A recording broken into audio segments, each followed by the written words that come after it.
Eu gosto muito de jogar truco. Você gosta, Sandro?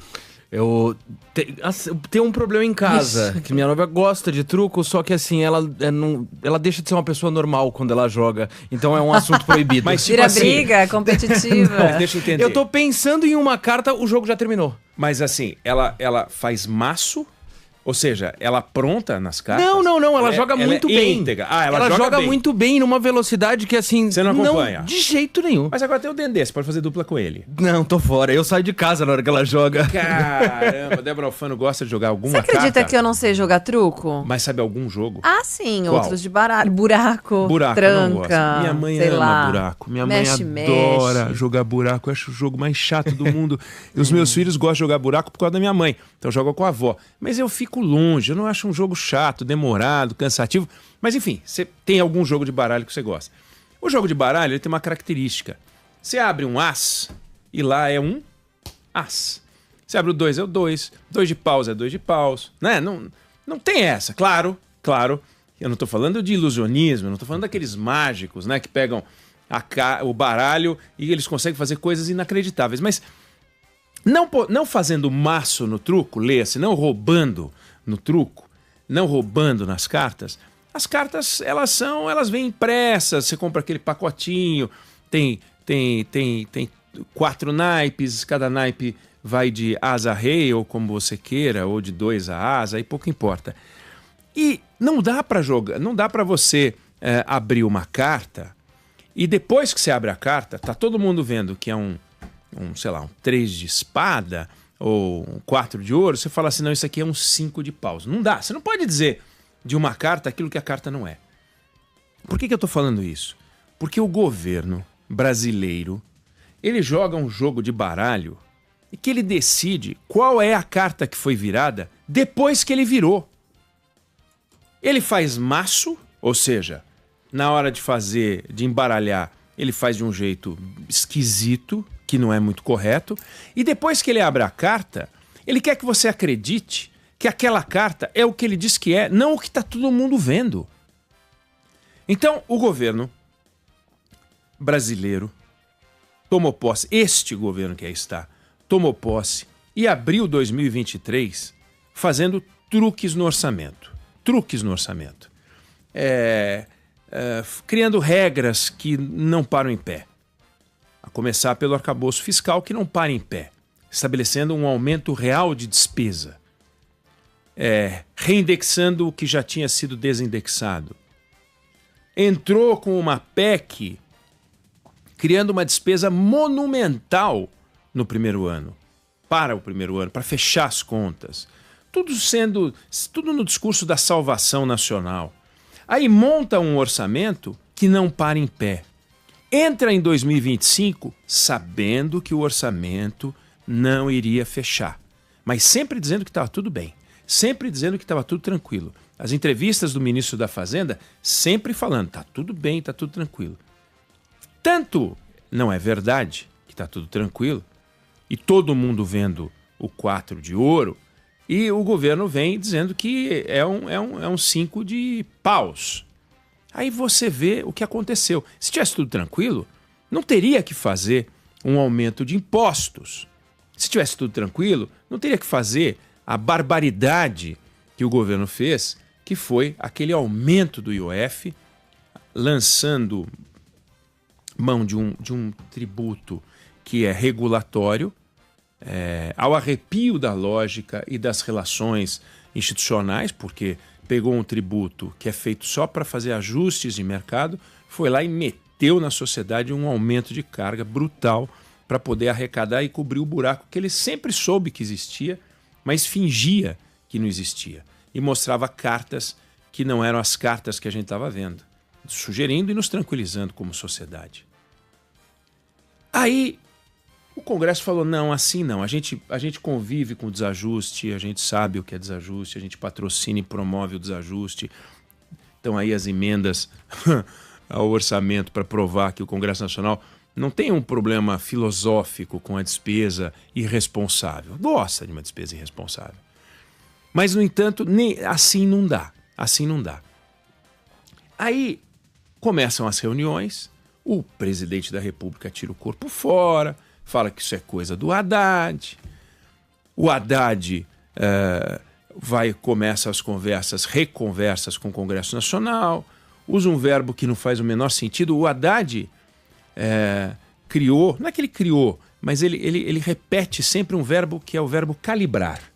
Precisamos calibrar as despesas, calibrar o IOF, calibrar. Esse final de semana meu pneu furou. Calibrar é o que você faz depois que o pneu furou. Você tem que consertar para depois calibrar. Não existe negócio de calibrar. Tinha um negócio que não existia, eles foram lá e criaram. Agora eles desmontaram o que eles fizeram um pedaço para fazer uma outra coisa que é um despropósito. Você já trocar um problema por outro, chama de calibrar. Não tem calibrar, recalibrar, não existe isso. O que existe é, temos um orçamento que não é funcional. Temos um governo que não é preocupado em dar funcionalidade ao orçamento. O governo convive com as suas distorções tranquilamente, porque o combate à distorção orçamentária, e o orçamento é a base de funcionamento do governo, o combate à distorção orçamentária significa enfrentar as corporações, enfrentar os eleitores, e o presidente da República e esse governo não quer. Porque se a eleição está difícil, imagine fazendo a coisa certa, que é arrumar o país. E arrumar é fazer faxina. E faxina, se você entra no meio da faxina, a casa está uma bagunça. Você tem que esperar acabar a faxina para ver como é que a casa fica e a casa fica arrumada. Então o governo prefere 1000 vezes ficar brincando com um baralho de cartas que ele decide quais são os números e os naipes conforme ele vai abrindo, mesmo que a sociedade esteja vendo que está tudo errado, que não é verdade. É uma coisa inacreditável. O festival de distorções é uma coisa inacreditável. Se pegar o estoque de benefícios fiscais do governo, o Bruno Caraza fez um trabalho importante sobre isso. Se pegar de 2019 para cá, que as despesas fiscais foram aumentando com os benefícios, saiu de 2,8% do PIB para 4,7% do PIB. E ele fez uma análise dos benefícios fiscais e descobriu o seguinte: mais de 60% dos benefícios fiscais não tinham prazo para acabar. Então você começa um benefício fiscal e não acaba nunca. 65% não tinha uma atribuição de órgão para poder fiscalizar o uso do benefício. E 80% não tinham contrapartida. Não tem contrapartida.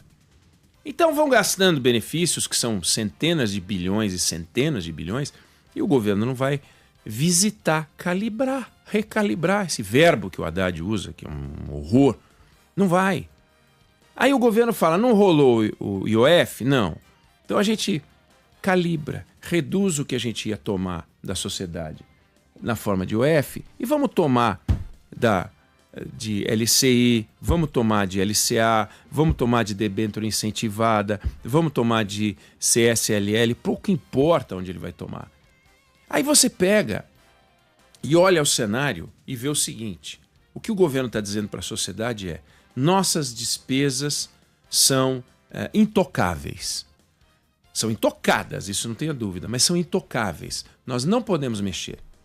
Então a gente não tem a menor ideia de por que o Fundeb, por exemplo, que é um fundo complementar de despesas de educação do governo federal para recompor e dar uma certa harmonia às despesas de educação, por que o Fundeb cresce tanto?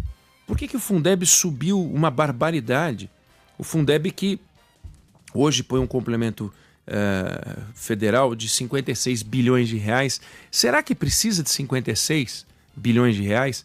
Será que os estados, municípios e Distrito Federal que gastam 270 bilhões de reais por ano com ensino fundamental, básico, estão gastando direito? Eu não tenho a menor ideia. Mas eu não tenho a menor ideia é uma coisa. O governo não tem a menor ideia, os governos não têm a menor ideia, é outra completamente diferente. E os governos não têm a menor ideia.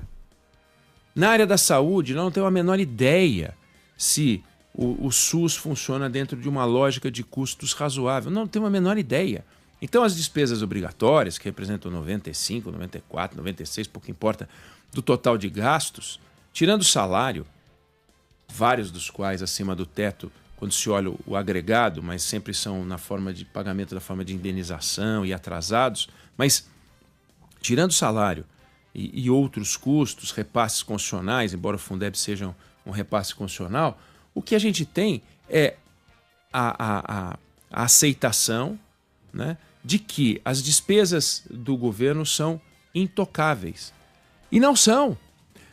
Então, um governo sério, um governo comprometido com o cidadão, iria falar: será que eu, como governante, gasto o dinheiro da sociedade de uma forma honesta?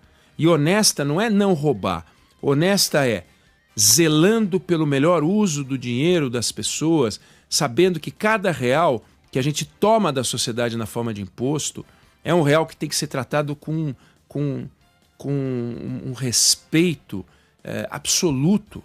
Será que a gente tem isso hoje no governo? E aí eu me refiro a todos os governos, mas é esse governo que resolveu meter mais uma grana para dentro, porque disse que não dá para gastar, que o orçamento não fecha. Não fecha por causa disso. Será que nós não temos 10% de despesas cortáveis no governo? Não estou falando de salário. Não tem 10% de despesa cortável no governo?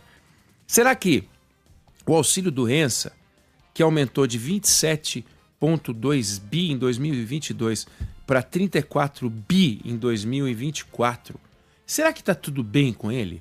Será que realmente não tem nada para olhar aí? O governo diz que não tem.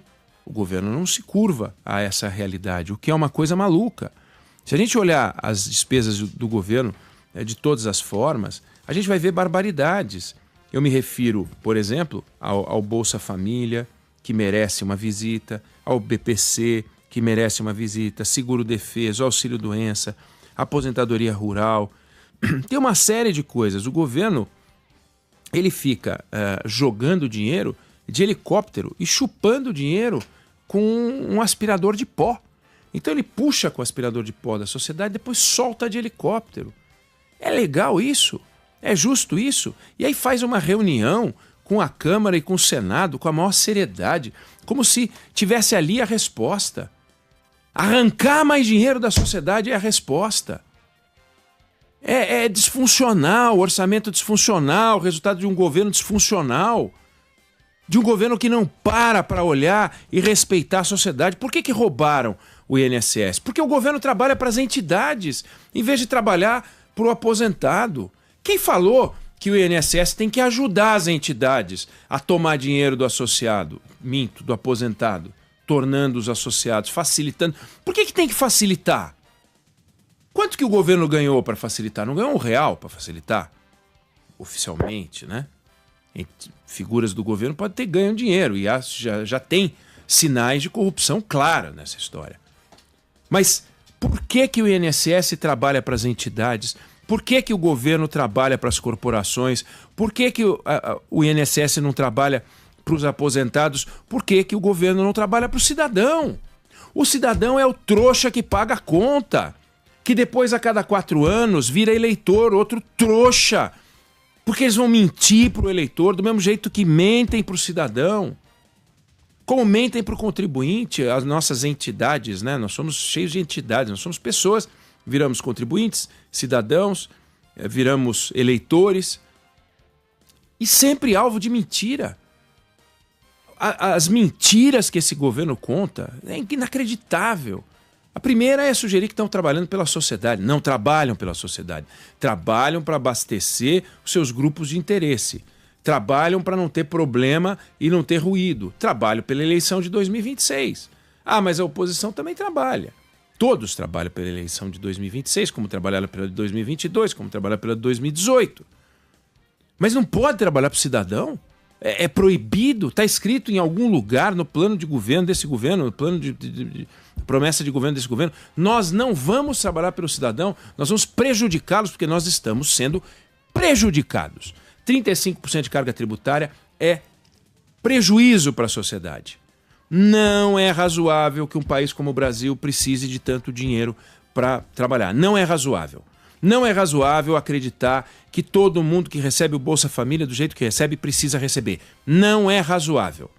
Por tanto tempo, menos razoável ainda. É evidente que tem onde cortar. É evidente que tem onde cortar no SUS. É evidente que tem onde cortar na educação.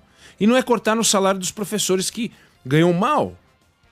Mas é desenvolver métodos usando a tecnologia, a inteligência artificial, todos os benefícios que a tecnologia oferece para a sociedade para reduzir o custo. Mas não.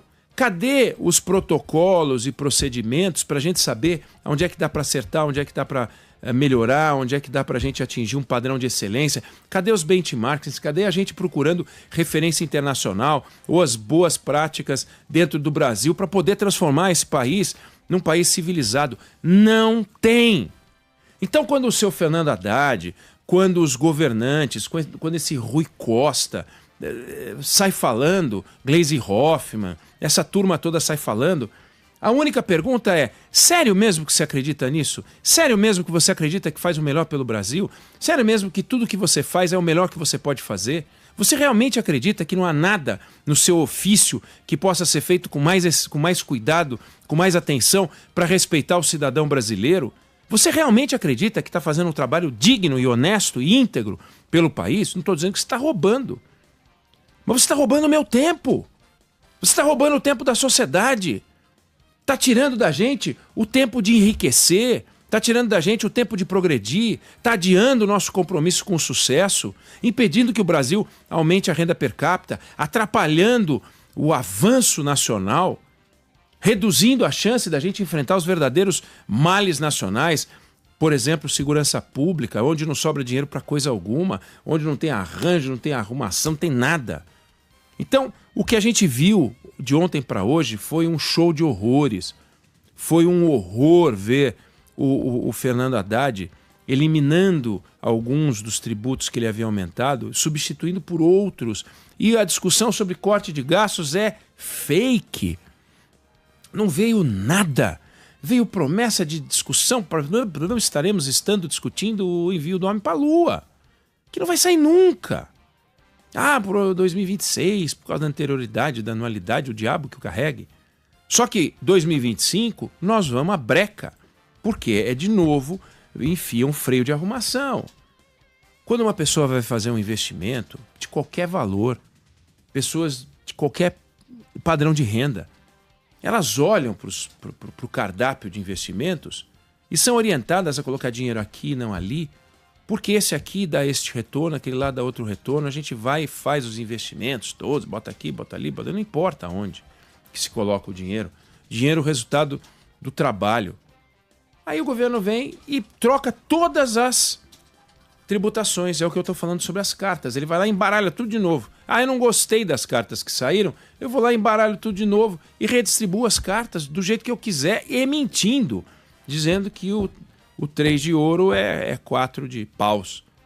E vai lá, onde você achava que ia ter um determinado retorno, passa a ter outro. E diz que isso é justo, é honesto. Estamos fazendo um ajuste, um alinhamento, recalibragem, como gosta de falar esse Fernando Haddad.